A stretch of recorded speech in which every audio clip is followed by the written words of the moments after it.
500 days of war, 6,341,700 refugees, millions of lives disrupted, thousands of casualties. But in the middle of these terrible statistics, let's not forget the individual stories at stake. This is Yeva. She was just 12 years old when the war began. Day first, the beginning, horror, war, the fear in my eyes. The night had been very ordinary. I was sleeping soundly, but then, for some reason, I woke suddenly, very early in the morning. I decided to leave the bedroom and tried to sleeping in the living room. I laid on the sofa, closed my eyes, and started drifting off. 5:10 a.m. I was woken suddenly by a loud metallic sound that echoed through the streets.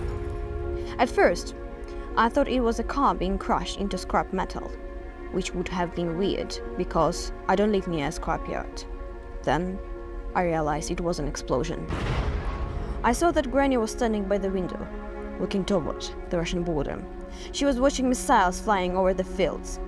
All of a sudden, a massive rocket sped by and exploded with such force that I felt my heart going cold in my chest. Car alarms were going off. Granny was trying to stay calm. She came over saying, "Is Putin really starting war with Ukraine?" I was in complete shock. I didn't know what to say. I knew Granny was telling the truth, but it was very hard to believe.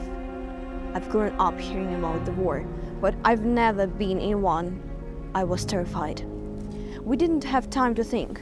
No one had told us what we should do if a war broke out. No one of us were prepared for a war. Not I, not Granny, not our neighbors. We just knew we had to leave the flat and get to our basement. My hands were shaking, my teeth rattling. I felt squashed by fear. I realized I was having my first ever panic attack. Granny kept trying to say me calm down, telling me I needed to focus. Before we left, Granny put a gold crucifix pendant around my neck. I got the necklace when I was christened, and I've never worn it. I checked my phone. A discussion about what was happening had broke out in our school chat. Once we were ready, we headed for the basement.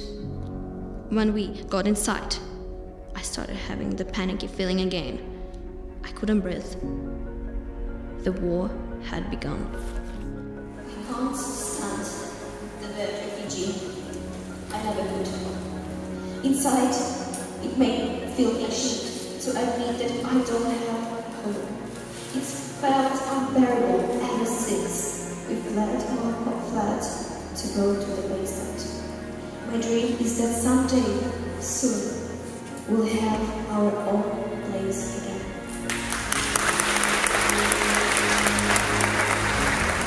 As the war continues, let's not give up standing with the people of Ukraine in their time of need. At Sanctuary Foundation, we're committed to helping to catalyse welcome, work, worthwhile housing and welfare for Ukrainians and all refugees everywhere. Please sign up to our mailing list to find out how you can play your part in welcoming refugees.